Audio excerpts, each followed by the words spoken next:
জীবনের নিরাপত্তা চেয়ে শেরেবাংলা থানায় একটি জিডি করি।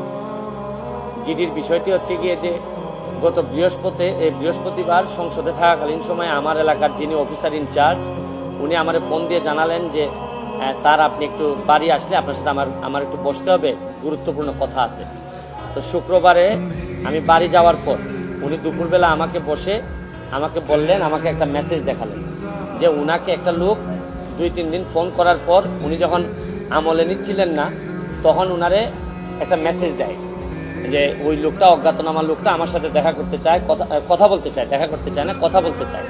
তো ওসি সাহেব আমলে নেননি। পরে যখন মেসেজটা দেখছেন যে মেসেজের মধ্যে আছে, দেখা যাচ্ছে যে একটা কন্ট্রাক্ট কিলার গ্রুপ যারা হায়ার করা হয়েছে তারা নাকি অ্যাক্টিভ, তার বক্তব্য অনুযায়ী। তো ওসি সাহেব আমারে উনার ফোন দিয়ে ওই অজ্ঞাতনামা ব্যক্তির সাথে ফোনে ধরাই দিল। আমি কথা বললাম, কথা বলার পর যে জিনিসটা ওরা জানাইলো আমাদেরকে, ওই অজ্ঞাতনামা ব্যক্তি সে নিজেকে আইডেন্টিফাই করতে চায় না, সে তার অ্যাড্রেস বলতে চায় না। সে বলে যে আমি নিজেও ওই কিলার গ্রুপের মেম্বার ছিলাম, যখন আপনার নামটা আসছে আপনাকে হত্যা করতে হবে, তখন আমি বলছি যে না, আমি এটা পারবো না। কারণ উনি ওই লোকটা সিলেটি, সে আমার কাজকর্ম সম্পর্কে জানে, এই জন্য সে কোনোভাবে রাজি হয় নাই। তখন সে বলছে যে আমার বিষয়টা হচ্ছে গিয়ে, তার বক্তব্য অনুযায়ী আমার বিষয়টা হচ্ছে গিয়ে আমি আপনাকে একটা ওয়ার্নিং দিচ্ছি, আপনি এই 2-3 দিন আপাতত ঘরের বাইরেই যাবেন। তো এইটা শোনার পর আমি নর্মালি এর আগে অনেকবার আমি মৌখিকভাবে বা আমার পিএসের মাধ্যমে বিভিন্নভাবে আমি থ্রেট পাইছি, এগুলো আমি আমলে নেই না, কারণ এগুলা সামনে বললে একটা প্যানিক তৈরি হইতে পারে, এই জন্য আমি কখনোই সামনে নিয়ে আসি নাই।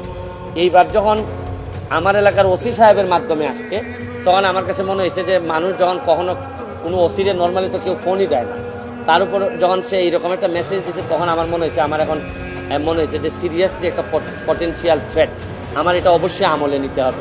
তো এই জন্য আমি ওই দিন পরের দিন সকালেই আমি ঢাকা চলে আসি, সংসদ ভবনে চলে আসি। এসে আমি এর ভিতরে আমি পুলিশের ঊর্ধ্বতন কর্মকর্তা যারা আছেন তাদের সাথেও আমি কথা বলি। তো এরপরে আমি জিডিটা আমি গতকালকে করছি। কিন্তু আমার যে জায়গাটাতে প্রশ্ন হচ্ছে, দেখেন আমি একজন মেম্বার অফ পার্লামেন্ট, পুলিশ যখন আমার এলাকার ওসি সাহেব যখন জানলেন কোনো একটা মারফতে যে আমার একটা লাইফ রিস্ক আছে, তখনই কিন্তু উচিত ছিল যে উনি এসপি সাহেবের সাথে আলাপ করবেন, ডিআইজি সাহেবের সাথে আলাপ করবেন, এটা কি আসলেই থ্রেট নাকি না কেউ বোগাস নাকি না কিছু, এটা তো আমার কাছে আসার আগেই এদের তদন্ত করে ফেলা উচিত ছিল। মানে আমাকে জিডি করতে হলো কেন? প্রশ্নটা হচ্ছে গিয়ে যে আমার থ্রেটটা তো আমি জানি না, জানছে প্রথমে ওসি সাহেবের পরে এটা এসপি ডিআইজি ওনাদের কাছে যাবে। আমি জানার আগেই ওনারা আমাকে প্রোটেকশন দিবেন, আমাকে পরে জানাবেন যে এই থ্রেটটা যেটা ছিল এটা রিয়েল অথবা ফেক।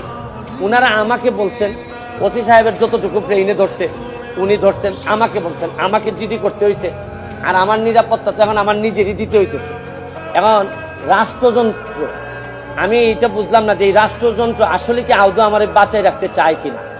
কারণ হচ্ছে কি, আমি যাকে জিডি করতেছি পুলিশ ডিপার্টমেন্ট, সেই তো আগে জানছে আমার আগে, সেই তো আমারে বলার দরকার ছিল যে সে ব্যক্তি আইডেন্টিফাই করা যায় নাই। পুলিশ মারফত কখনো শুনলাম যে ওনারা নাকি ট্রেকিং করে, কখনো বলছেন যে এই পাহাড়তলি চট্টগ্রামের, তারপরে কখনো বলতেছেন তার বাড়ি এই বড়লেখা বা সিলেটের কোন জায়গায় যেন। তা আমার বিষয়টা হচ্ছে গিয়ে যে দেখেন, এই দেশে বঙ্গবন্ধু মারা গেছেন, তার পরিবার সবাই মারা গেছে, আমার হবিগঞ্জের শাহ এম এস কিবরিয়া সাহেব মারা গেছে, আমরা তো কোনো প্রোটেকশনই দিতে পারি নাই। আর আমার বিষয়টা এরকম হয়েছে যে এই পুলিশের ভূমিকা দেখে মনে হইতেছে যে পুলিশ মনে হইতেছে যে একটা অপমৃত্যু রেকর্ড করার জন্য বসে আছে, যে আচ্ছা একটা মৃত্যু হয়েছে, নাইলে এই পর্যায়ে যাবে কেন, আমি কি করতেছি না করতেছি সব পুলিশ এবং এনফোর্সমেন্ট এজেন্সির নখদর্পণে থাকবে। কারণ এরা খবর নেয় না বলেই লোকগুলা মরে, আর এরা খবর নেয় না বলেই বেনজিররা এত ধনী হয়, এরা খবর নেয় না বলেই মতিউররা এত টাকার মালিক হয়। কারণ এরা তো থাকে কারে কোন জায়গায় বদলি করবে, কারে কোন জায়গা মতো নিজের লোক সেট করলে অনেক টাকার বাণিজ্য হবে, এইসব অভিযোগ এদের বিরুদ্ধে। যার কারণে আমার কষ্টটা এখানে, আমার এই মরতে কষ্ট নাই, আমার দুইটা কষ্ট, একটা হচ্ছে মরে গেলে আমার এলাকার মানুষের কি হবে, এইটা আমাকে কষ্ট দেয়। আর